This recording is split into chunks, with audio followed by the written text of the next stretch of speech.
We are stoked. I'm a terrible sore loser. I don't follow the rules. All the bearded guys seem to lie. Yeah. There are rumors galore.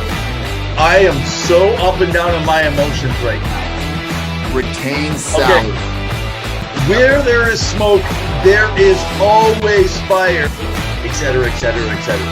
You don't do it. Been there, done that. And we'll get into it later. They know crap about hockey. Come on. Well, I laugh it off. I have no issue. Here's the thing, though. I have nothing. I'm okay with this deal. There was no other option. So now you have nothing. We already blew it. Win now, win now. It paid off. I will eat my pants. Hey guys, it's Two Guys in Hockey Talk. I'm Pavel the Cat, the most knowledgeable man about hockey, and my uneducated friend about hockey. Revan Ev at your service, giving you uneducated information on a weekly basis from Two Guys in Hockey Talk. How you doing, bud? I'm good. I'm sorry I had to get a jab in just for the feel good of it. But no, you do know hockey. It's me. I think it's opposite day because I think it's me who you're going to refer to as not knowing hockey. But Evan, we've got a jam-packed show tonight. It's episode 26 of season 3. We like to thank our sponsor, ASAP. Make sure to check them out. We have a lot of things going on with the trade deadline that just took place. But before we begin, grab your bevy. Make sure. Tune in, comment, and cheers. Cheers, guys. Hey, before we hit into this, I just want to touch base. A few people have asked, especially on my Twitter area, what are we doing on prospects? We are going to wait to the beginning of May to touch on prospects because we got the draft going late June. And so with all that happening, we figured, let's get about 6 to 8 weeks out, and then we're going to update. But I just want to give you the 2 right now ranked prospects for the NHL entry draft this year, 2022, undisputable at this point, is Shane Wright for 2022 and Connor Bedard for 2023. Just a quick note, you can go and follow me on Twitter at RevanEv. And when you follow in there, you'll be able to see sometimes I'll retweet stuff out. We have a great scout. Maybe we can get him on the show one day. He shares quite a bit of information. His name is Cam Robinson. You can follow him at hockey_Robinson. But he has a lot out there on all the different prospects. He was talking and he shared, and so I've shared his tweet. Interesting enough, Shane Wright just a few days ago, it was exploding in the middle, and he threw it right in the middle of ice, how he explodes on there. He now has 14 points in his last 6 games. He's got 77 points in 52. He is coming on strong, and that's one of the things during the pandemic that they were left out on, unfortunately. I do want to say also, Connor Bedard, your 2023. The guy is so phenomenal. You have to check out what he is doing. He's got over 40 goals now. Over 40 goals. This guy has not yet turned 17 years old, and they are talking about him playing in the U17. Plus, he'll have the makeup of the tournament this summer in Edmonton for the U21 tournament. Plus, he's going to obviously play in the tournament again this next New Year, right? And for Boxing Day to start up. So you got to get yourself ready and follow these players regardless. Yeah. If you're in the area in Saskatchewan or anywhere in the Western Conference where you can check him out, he's definitely worth the ticket admission, especially since that junior hockey level team is when you pay for the cheap tickets here in Canada. So it's a great way to get out and watch some hockey, especially if you don't want to spend the big bucks on a team that maybe isn't doing so well and that you're a fan of. So well, think of it. Think of it, right? 4 days ago, he's sitting there, 20 games, 42 points, 16 years old. The first person in the Western Hockey League to ever put up those kind of numbers, and he's a winger. Evan, is that any good? I can't tell. You're a goalie, so you should know better. All I know is I don't want to face the guy, even when he was 12. All right, man. Pretty solid. We got a trade deadline that just passed. We got lots to cover. Lead us off. Oh, man. Can we start with the Vegas Golden Knights and what's been going on chaotically with Evgeny Dadonov over there in that situation? So, as you all may know, just to kind of recap, because I know some of you are probably up to date with what's going on, there was a trade made with the Vegas Golden Knights and the Anaheim Mighty Ducks, sending Evgeny Dadonov with his $5 million cap hit all the way to Anaheim for Ryan Kessler and a second-round pick, right, to take on Kessler, who, of course, is injured. He's never going to play again. And he came back because they needed some cap relief for Alex Martinez and potentially Mark Stone. Now, it came out that potentially he had a no-trade list of 10 teams that he had submitted, and apparently Anaheim was on that list for whatever reason, right? Now, we can get into the specifics of why. So as of today, that trade has been voided, and now he is still a part of the Vegas Golden Knights, who, by the way, have been struggling in playing, and they're not doing very well, and they're out of a playoff spot as of tonight. So really, what do we do from here? Evan, what are your thoughts on the situation? Well, I think everyone was wondering what's going to happen on the goalie situation first and foremost. We know they're dealing with some team chemistry stuff, but with them not getting that cap relief, because it wasn't just the $5 million this year or what was remaining, it was one more year in that Dadonov contract for $5 million. They were willing to give up this next year's second round pick with protection, or if they had won in the lottery, obviously, but in the lottery they could have moved it to 2024. That was a good high pick to unload some salary. However, they're now in a situation, and I see no way out of this. I think that we are looking at them missing the playoffs for the first time in their existence into the NHL. Bold prediction. Well, I think I did. Interesting because, go ahead. No, I was going to say, I do think, and we talked about this before, I did say that I could see them when they traded to get Eichel in there, that they were prepared. As much as they said that they were in, the trade deadline showed us they weren't willing to give up much to really go further. I think that they already know that they can make a bit of a write-off, but they need to look like in Vegas that they're still competing and trying. And they do have an outside shot, but there's too much going on, and there's too many other teams that are getting better as they're worsening. I think this is a little bit of a black stain on the organization in terms of how they've treated their players. I know people are familiar with the Marc-Andre Fleury situation, finding out that he was traded on Twitter, his agent not even knowing. So this is more on Vegas upper management taking steps that they believe, for whatever reason, improving on every position that they can, which fair, it's a very dog eat dog league, but you have to have some humility, and you have to have some rapport and relationship with the player, because initially everyone wanted to go play in Vegas because of how exciting it is to play there.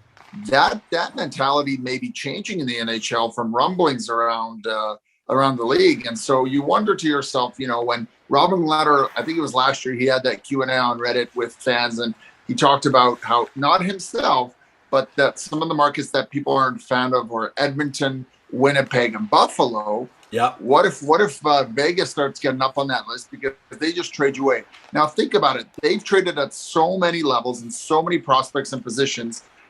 Couldn't they use a Nick Suzuki right now, who's lighting it up in Montreal, under Martin St. Louis? Couldn't they use Brandstrom, who's really come along, and he's taking a little bit longer to develop, but he is a D-man. So how do you go from that? But they got Max Pacioretty at that. And what about now with Jack Eichel, who's struggled to perform, right? And nothing on Jack Eichel. He's still an elite player. It's just he's had a hard time vibing and connecting. You need to build chemistry, right, with any line mate, any player, any team, or any group. But Peyton Krebs and Alex Tuch are looking phenomenal for Buffalo. They are lighting it up. So what does that say about your organization? And of course, Lehner potentially being out for however long, and you really have Brossoit, who's a 1B, essentially playing, and I think he's injured right now, if I recall. You guys can correct me if I'm wrong. Yeah, I think, was it Thompson that's playing right now? Yeah, Tom. Yeah, and he's been doing okay, but he's he's a 4-string goalie. And I would go as far as to say that actually Brossoit is actually not a 1B. He is actually a 2, which would give him as a legit backup, not a 1B, you know. That's fair. So, you know what? Because we've let the folks know, we put it out there in some of our advertising for tonight's show. If you're here, you want to hear about the Colorado Avalanche. So why don't we talk about some winners and losers? I don't know if there really is a winner or a loser in some of these things, but we're going to, you know what? We'll call it clickbait. Winners and losers. So let's talk about winners. And I want to talk about the Colorado Avalanche. They are a winner at this trade deadline. Well, that's true. That's true. They're loading up. They're going all for it. Of course, Landeskog's still out, but they're really pushing it because they think they have a chance to win the Stanley Cup, and they are dead. You know, watching them play a few of the other teams in the last little bit, like they are fast. Cale Makar and Devon Toews, I mean, it's one of the best duos in hockey, right? Yeah. And really, like, what else can you improve about that team? And even Darcy Kemper has been on fire recently. His save percentages have gone up. He's been playing elite, like what you expect of him. Of course, injury is always a factor, so you have to be mindful. But I don't know. What are your thoughts on how Colorado did their pickups? So let's think about this. A lot of us thought Giroux was going to the Colorado Avalanche. It sounded to me like from a lot of reports that came out, Giroux's favorite spot was Florida. Interesting. Even a place, the President's Trophies of last year, a team that is in first place, leading the league currently. You think that they have a much better chance to get out and be in the Stanley Cup than a team like Florida. Not because Florida's not good. It's because they're in tough against Carolina and Tampa Bay and a couple other potential teams that could be wild cards. Okay, so he misses out on Sakic, but the money, because he doesn't want to pay them to hold on some of that money, he's able to add a top 4 D-man and add 3 depth forwards. So he brings in Andrew Cogliano, plays on your 4th line, center or wing. He brought in Lehkonen, and he brings in Sturm. Great players and a tough D-man, in Josh Manson to help that blue line. And all he loses is basically Bowen Byron, who does have some concussion issues. They're not sure moving out, and Sam Girard. I can't see. I actually personally think that both Colorado and Florida were the winners at this trade deadline. I'm gonna say Seattle and Montreal because if we're talking about winners and losers, and I don't want to get into that. It's because that's good.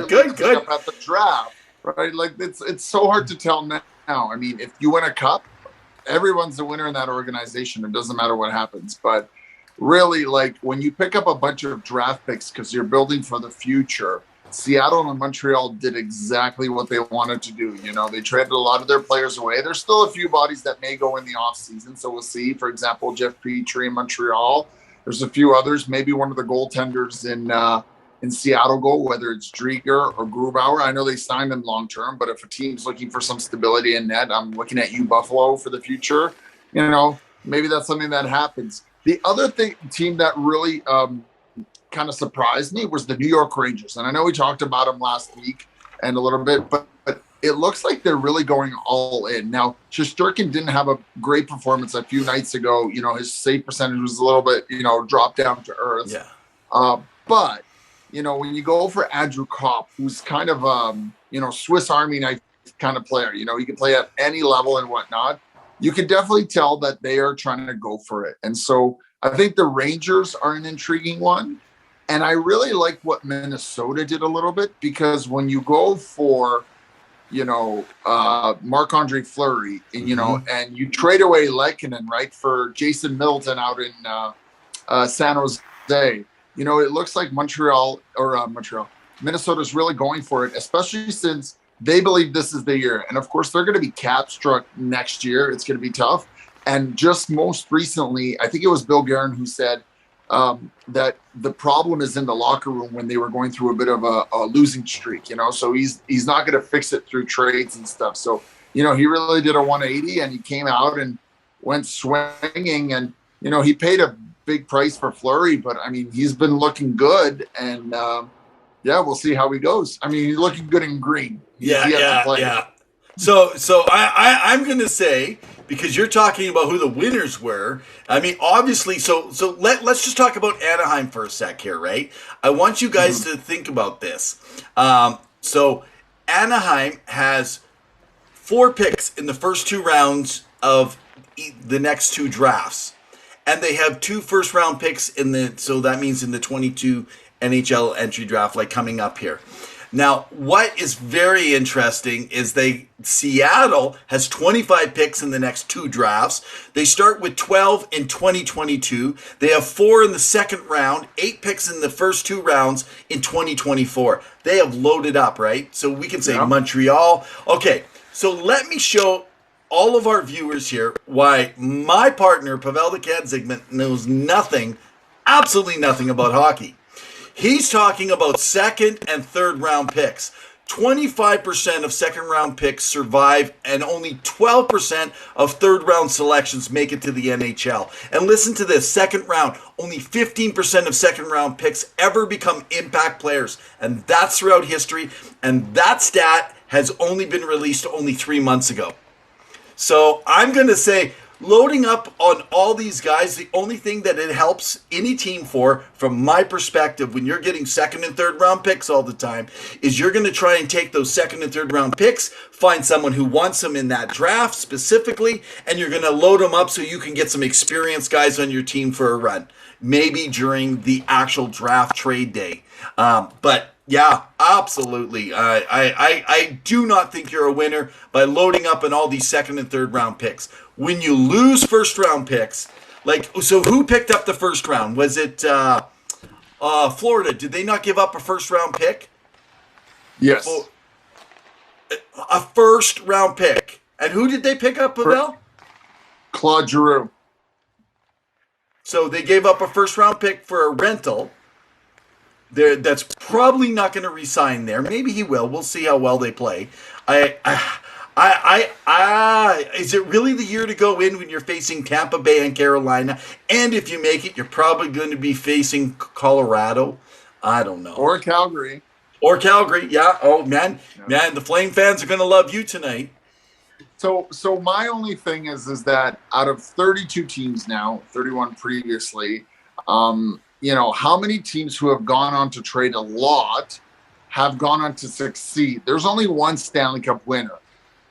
And when you make a bunch of moves, sometimes it doesn't pay off. Yeah. One of the things, for example, that you have to take into account is Colorado hasn't gotten out of the second round. So no matter how they look, they've struggled getting out of the second round. Now, so let's say they do finish the season. There's about 20 games-ish, plus or minus a few games for each team left. How many teams in the last, since I believe it's 2016, or it could be earlier, you have to double check on that, who have won the President's Trophy in the season because they could finish at the top, have gone on to win the Stanley Cup? Very few. There's always an underdog that defeats a better team that you expect in the playoffs, which is why, as everyone always expects, this team will run over. Tampa Bay will run over Columbus and nothing will happen. And then they got steamrolled by Columbus because the playoffs are a different beast. Right. You want to add grit. You want to add skill. You want to add abilities, 100%.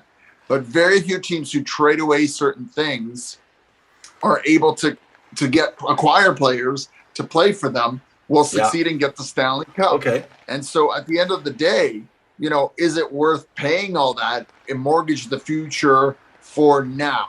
For some GMs, there's a lot of teams out there, as you just mentioned a few, Tampa Bay, Minnesota, Colorado, Carolina. They did that. Maybe not to the high extent. Even Toronto, right?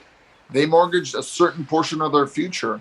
What are they going to do when they're depleted on draft picks? You're looking at Pittsburgh. One of the reasons Ron Hextall was brought in is because Pittsburgh's shelf of prospects and even draft picks was close to empty. Now they are able to sign free agents and guys and get them out of college, etc. Yeah, you have to have good scouts, but it doesn't always pan out.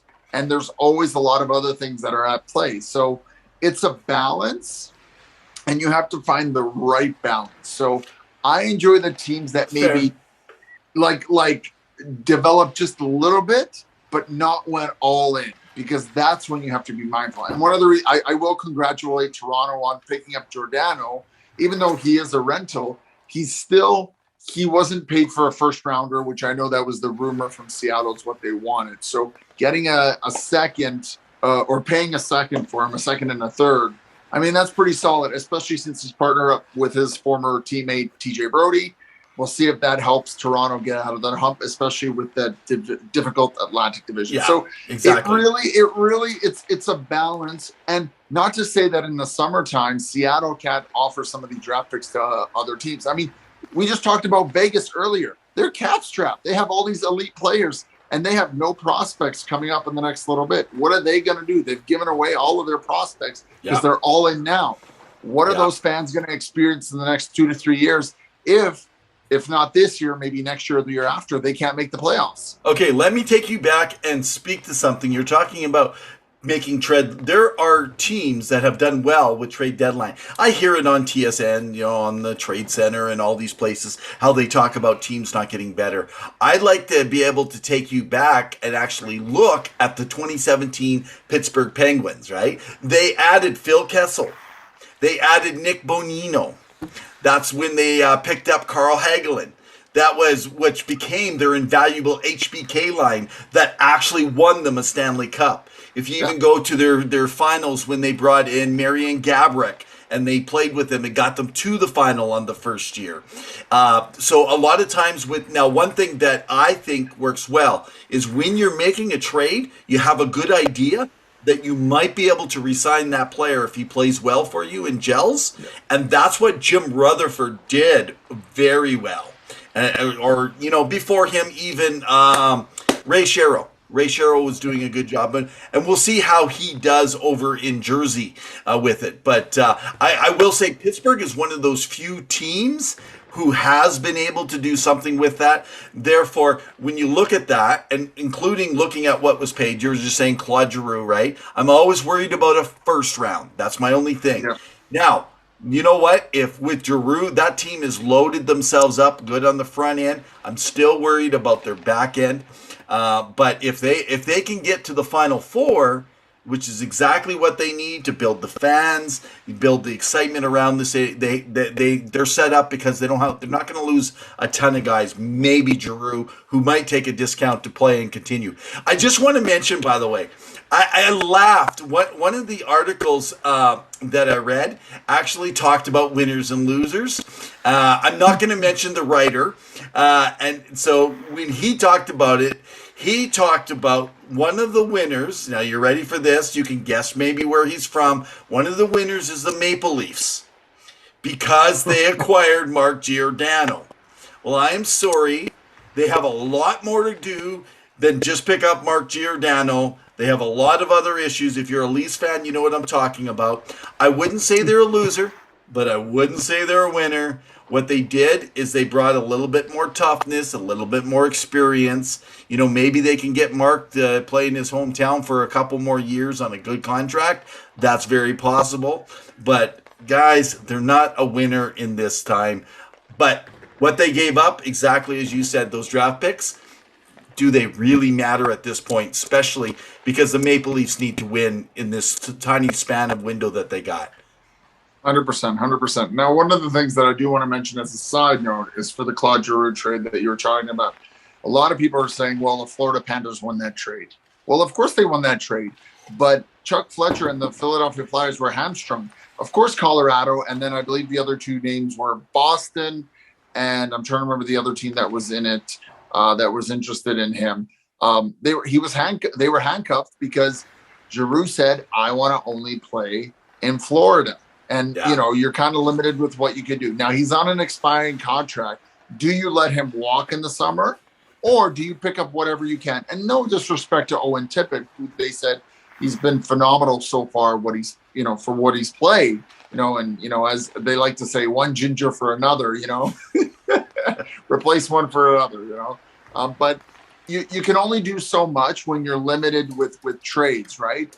And sometimes right. you hold the cards and you say, listen, this is what we can do and this is what we can't do. Colorado may have had a better offer, but this is where he wanted to go. And who knows? I mean, history will judge how that trade turns out. But I agree with you that some teams, it's difficult to gauge on whether a trade is won or not, like Toronto. They got what they wanted to some extent. Now, goaltending is one thing that they were looking at. Are they happy with that goaltending? That remains to be seen. Is Jack Campbell going to be healthy enough to lead them through a few series to beat them? Is Peter Mrazek going to be able to stand on his head in case Campbell goes down due to his history of injury? Hard to say. The other team I kind of want to know is Vancouver. I expected a little bit more rumblings from Vancouver and more action, given what Rutherford had come out and spoken about, and Patrick Alvin, because they talked about kind of like tinkering. But because of where Vancouver is in the standings, kind of in that middle, a few points behind the last 12 card spot. Right. I think they held off. They only did a few trades. They traded Tyler Mott to, I believe, the Tampa Bay Lightning for a third. And, they got rid of Travis Hammock to Ottawa and brought in from Toronto, Travis Dermott, so, they tinkered a little bit. And side note, I did watch Vancouver play Calgary over the weekend. Wild game. Of course, Calgary destroyed them. But you could definitely tell that blue line needs a little bit of work. And I really think they should have tried trading JT Miller, because that contract is going to bite them if they're going to sign an older center to at least $7.5 to $8.5 million minimum for that guy, because that's what he's going to want. And that's how good he is. Right?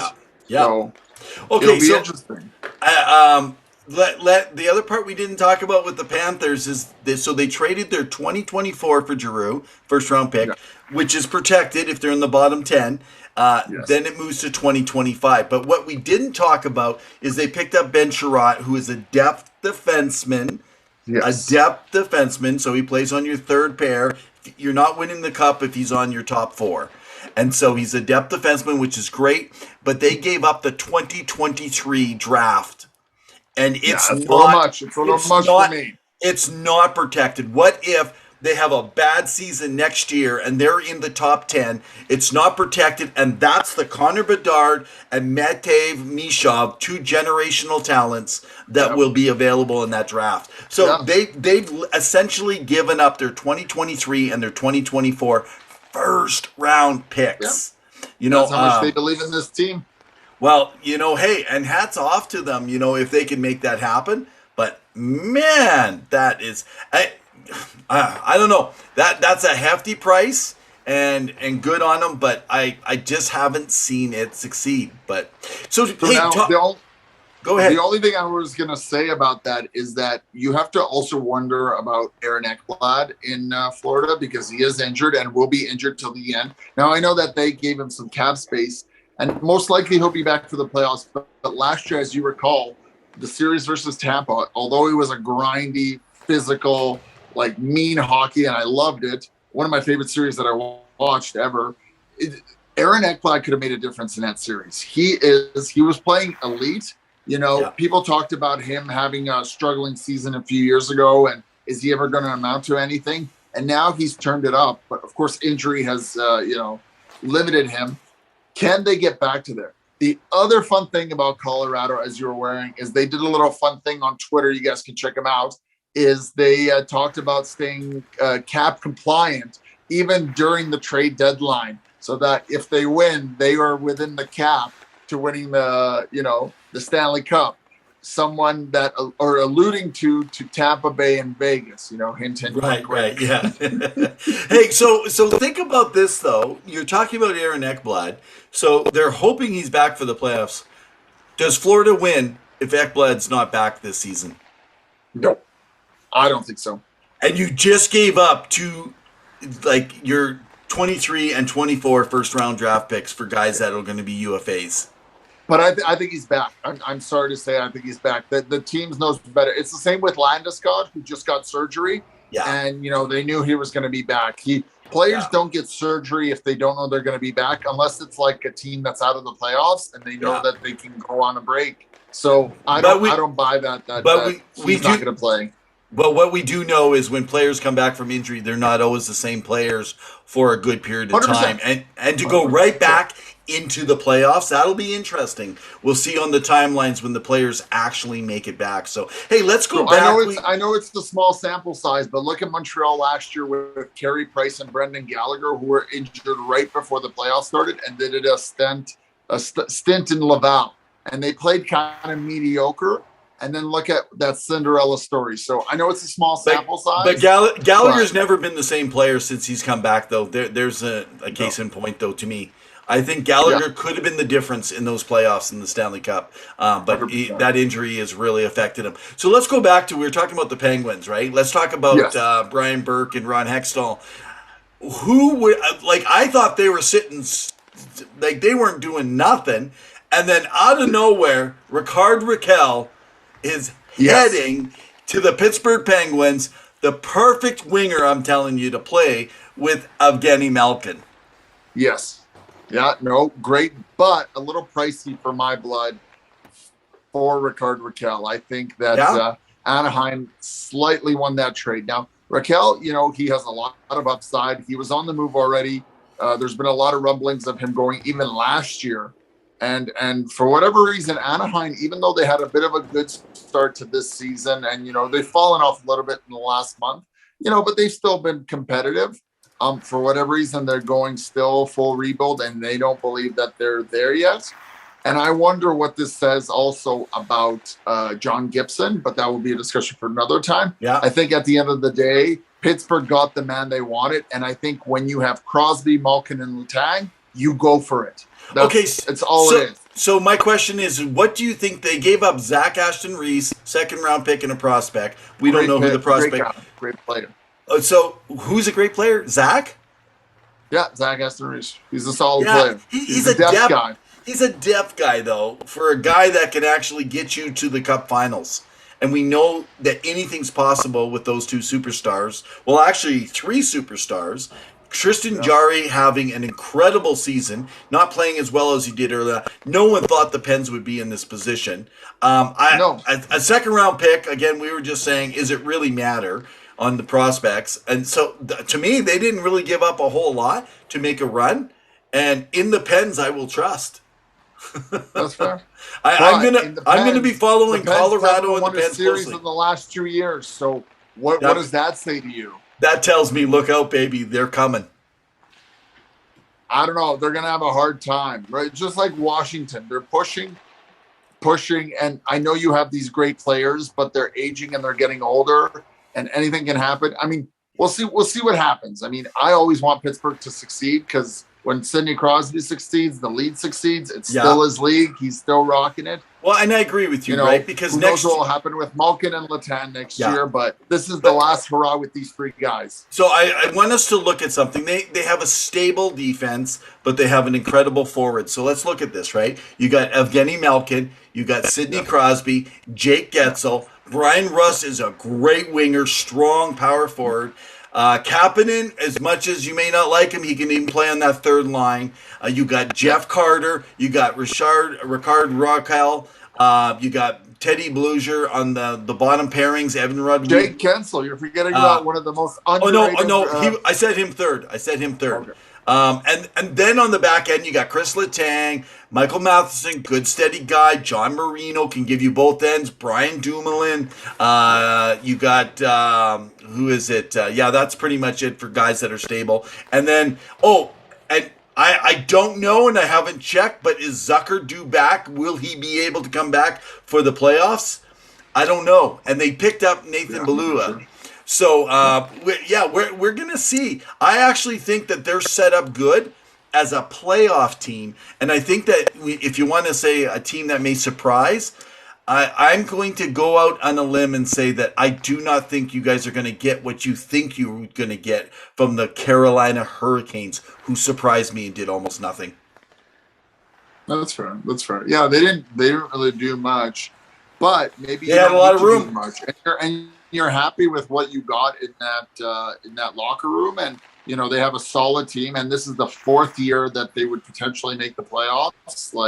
Okay, so let me ask you a question: are they playoff ready? Are they big enough and strong enough to play in the playoffs? Yes, I think you're going to stand alone. For most people analyzing that team, they feel that they're a little Carolina? bit. Carolina Are we talking is about Carolina is missing the fast power forwards, the fast strong defensemen. They don't have I think enough of Carolina them. forwards are going to be upset with you when you're talking about Timo Teravainen, when you're talking about Nino Niederreiter. Like, I'm sorry, like these are big boys. I disagree. No, Niederreiter is an average guy. He's only around 205 pounds. We're not talking anything extra. Teravainen, I believe, is below 6 feet. He might go in tough and be like a Yamamoto, but he is not going to knock people around whatsoever. They're considered a small team. If you guys, we're arguing on this, comment in the section. And by the way, while I'm at it, we got about another 10 minutes or so to talk. And so I just hey, no. Hey, I'm just trying to advertise for us, dude. Guys, follow us on Facebook or on Twitter. Check us out you can follow Color Avenue, my buddy, and follow all about his cats. And maybe he'll even give you some hockey advice on his Instagram. You can follow me at Revenev. Follow us on our YouTube channel. Go there and subscribe. You can also get our podcast there if you're not following there already tonight. Okay, go back. Now you're thinking I'm thinking too much about the Penguins. I'm gonna make a bet with you here so that all the people know how wrong you are about everything hockey. Okay. Is that the Carolina Hurricanes are gonna go farther in the playoffs than the Pittsburgh Penguins. Just you watch, because you think that Pittsburgh is so big and mean. And not to diminish Pittsburgh, it's just that Carolina is built for the playoffs. Okay, and they do well. So how are we going to average? They're going to go far. Okay, let's average this bet out because everyone will tell you right now the odds-on favorite is for Carolina. So what is the handicap that I get on this bet so we even it out? It can't be just straightforward. I don't know what you want from me. Do you want a six-pack of beer? Okay, so this is how it works. If the Penguins lose one of their key players that I mentioned, if they lose them in the playoffs, or they you got to give me a handicap here. You can't just go ahead and just say, oh, your team who isn't even supposed to make it, I'm going to bet you straight across for my better team who's odds-on favorites. You got to give me a handicap of some sort. Otherwise, it wouldn't be fair to me to take on that kind of bet. Guys, it's not fair. You have to deal with injuries. You have to deal with the salary cap. You can't just start making rules because you don't think it's fair. What, do you need an advantage? I thought you were all about your Pittsburgh Penguins. And you believe advantage. All of a sudden, you have no faith. Okay, you guys know it. Everyone comment below how Evan did not believe in Pittsburgh. Okay, so everyone, you guys will notice my partner says, do I need an advantage? Well, he has the odds-on favorite advantage and won't give me a handicap. So if you know betting, guys, comment down below. We're not going to make a bet yet. I want to hear what you guys say, and at the end of the show, based on your comments, I'll decide if I take them equal or you guys tell Pavel that he's got to give an odds-on favorite and we'll put $20 on the line. So we'll see. But just to clarify, you're the one saying that Carolina's too small and can easily be pushed around. So is that not a handicap for me? Well, I don't know. Let's ask. Let's ask him. Let's ask him. Let's ask him that. You guys comment below. Okay. Clearly, who do you think makes it further in the playoffs? Pittsburgh or Carolina? You guys can comment below and let us know. And should we handicap the bet? How I'm right and Evan's wrong. And should we handicap that bet? All right, man. Okay, let's go over to you brought them up earlier, the Minnesota Wild. Yes. They picked up Marc-Andre Fleury. A lot of the storyline is they needed a number one goalie. A lot of writers are writing, Cam Talbot is your number one goalie. That's actually unfair to get your team to that place and then say, oh, Marc-Andre Fleury's our number one guy. Like, why would the media even say that? I know that's a little bit much. I mean, he can definitely win you a series or two, given his history. I didn't even think he was going to go, but apparently, given his history with Bill Guerin, he was open to the idea. They paid a bit of a pretty price for him, given that, he only went for a 7th rounder in the offseason.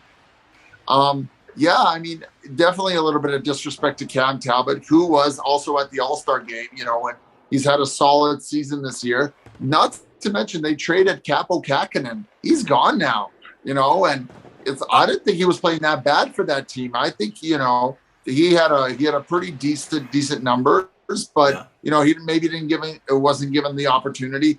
The one thing that I think that Minnesota is good on, but it needs to play better, and it's similar situation in Edmonton, is that their defensive pairing is strong. It's not the greatest. It's not one of the best, but it's solid enough if they play a good structured game and play smart, simple hockey. But when they don't do that, they make a lot of mistakes.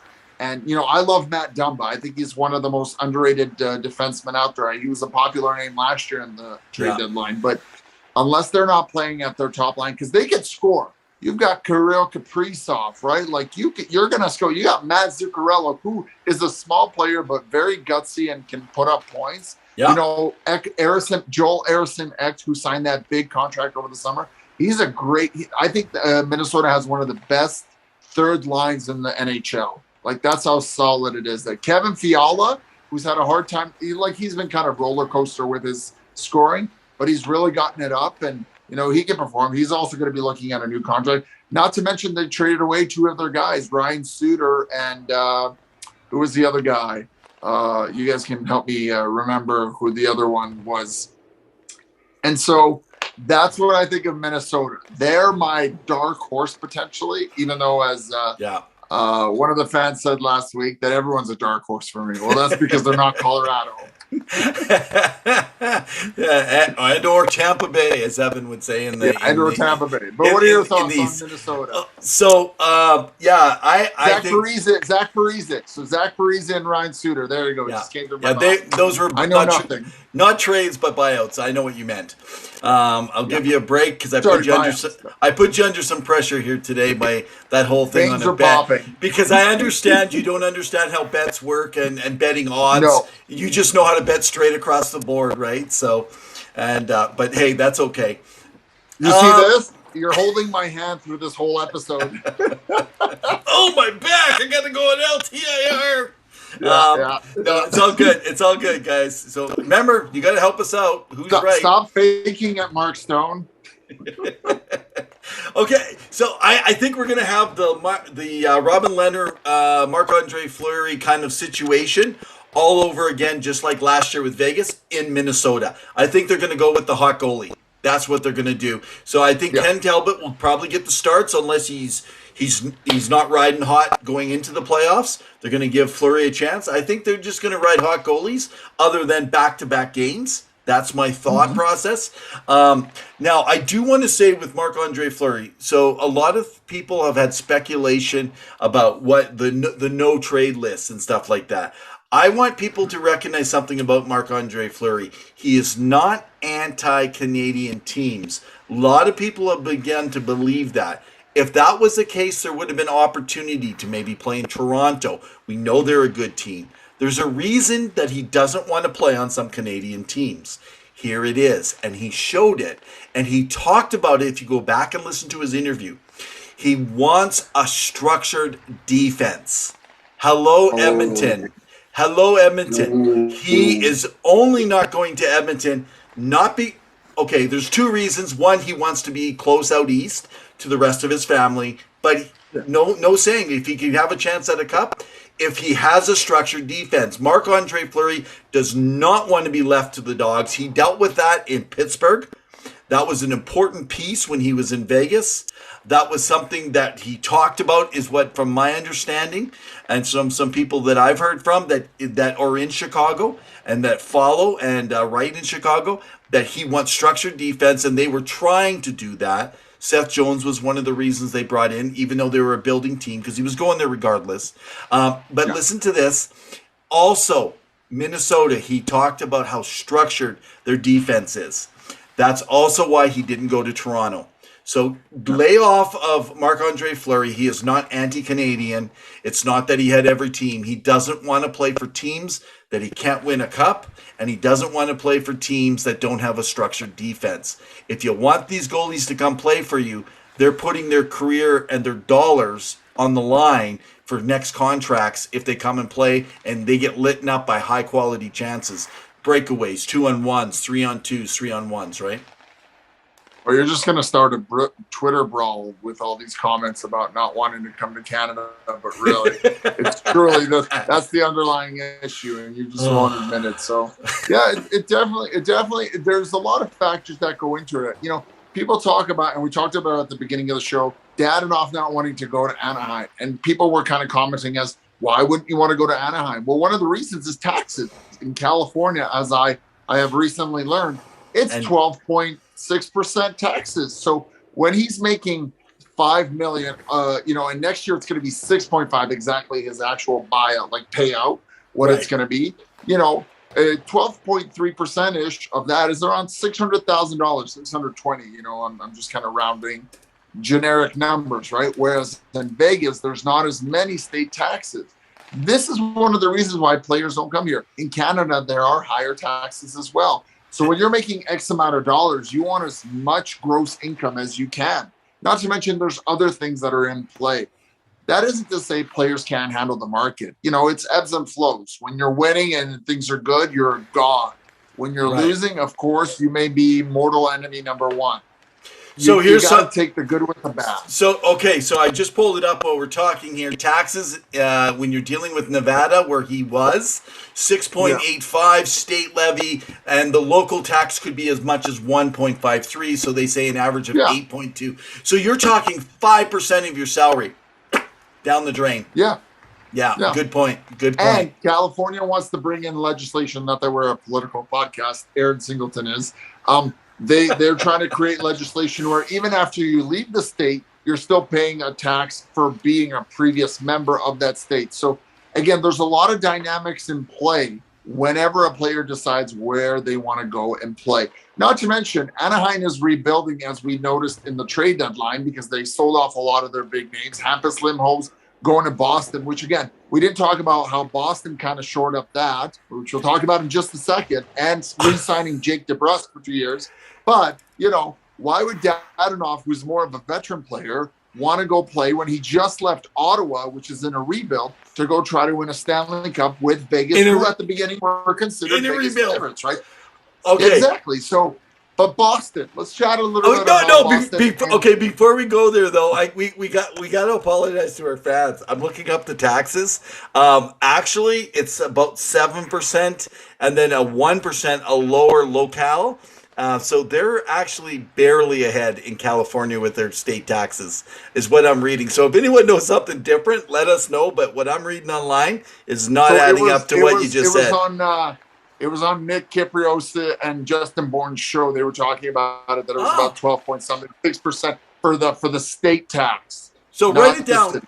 Okay, you guys go down. Tell us what the taxes work out to be that comes off that guy's paycheck. We want to know, are we right or are we wrong?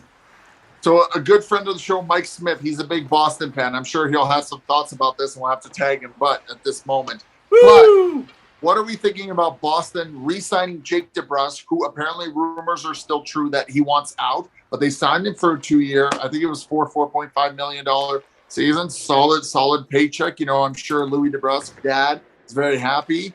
And maybe Jake can maybe pay bills for a month for him, or take him golfing one month. But they re-sign him and they pick up Hampus Lindholm and go for it. And Boston has really turned it up in the last month. And they're nearing Toronto in terms of standings. So you wonder to yourself, is Boston strong enough to get themselves over the hump? And can they push for one more go of it? Your thoughts, Evan? Yeah. So let's come back to Jake DeBrusk. You know what? Something had to be done. Nobody, actually Louis, his father, actually commented on Edmonton show on Oilers Now with Bob Stauffer. He actually had a little bit of comment saying this was a win-win. He gets some money, some security that he knows they could have traded him if there was something open. If not, he's staying on a team that he believes still has a chance, at least at competing for a Stanley Cup. And he puts himself in a good position for next year, especially in uncertainty right now in the salary cap age. But you know what I'm really shocked about? Lindholm. That they were able to not just pick him up, but sign him. I kind of I get the whole Anaheim thing, but man, they just gave up Josh Manson and Hampus Lindholm. essentially, I mean, that was their two guys right now. Yeah. Like, I thought one of those guys would have re-signed. Do you remember when Anaheim had a plethora of defensemen and everyone was like, they're going to be one of the best, like, top 6 defensive teams ever? And now pretty much all those guys are gone. The other team I wanted to chat about is Dallas, and how clearly there's some goaltending concerns because they went after Scott Wedgwood out in Arizona. And it looks like not only Braden Holtby, but Hudobin are out. Bishop retired earlier this season. And so really you've got Jake Ottinger as your number one and Wedgwood potentially as your backup, because from a team that went from 4 goalies and, people talked about Holtby being a potential rental, you're now down to just these 2 guys. Now, Ottinger has been playing really well, and he's probably the goalie of that future of that franchise. But what does Dallas do? And they're really coming up on a playoff spot. Do you think the Dallas Stars make the playoffs? Yeah. So wild card spot. I think they have a good enough team, but everything really, hedges on Ottinger right now. If you look at the game, even last night against the Oilers in their game, I mean, he kept them in that game. He was making incredible, and he's a clutch goalie. That's what he seems to. Ottinger has done. He's almost like Binnington was with the Blues during their cup run. So interesting. One of the local writers that shared some through his Twitter feed and a little bit on his Twitter, through his Instagram, was just sharing about Klingberg, because I know I kept saying I was really thinking sounds like they didn't really take any interesting offers. They didn't even try. And here's the reason it sounds like. It's because they feel like they'd rather take a run at it because it has everything to do with fan perspective. If you just let a star guy go, pick up a second, even if they picked up a first-round pick in a year or two, no one was giving up this year's, and it would have to be protected if they were taking it. And there was not an offer like that. They would rather take the chance that he walks, and at least they could put that on Klingberg for walking and give him a decent offer. But it's all about it's like, how will they see Klingberg if he walks versus if he stays, and the team would look bad trading him. So I get it, but I still don't see Dallas making the playoffs. I know I said that last week. I've repeated. I think they're going to be close. I think it's going to be a run, but I really don't. And I don't know. It's going to be a tough one. And if they make it, they will. If they make it, they will be the 8th team, the 8th wild card. If they make it, I disagree. I think they make it. I think they have the horsepower to make it. They were, a few games away from the Stanley Cup final a few years ago. They're running up on the standings. I think Vegas has really struggled to put some wins together, which has allowed a lot of other teams to make ground. I think Vancouver has too much ground to make up, so I don't know how well they can do it. I think they're a little bit out.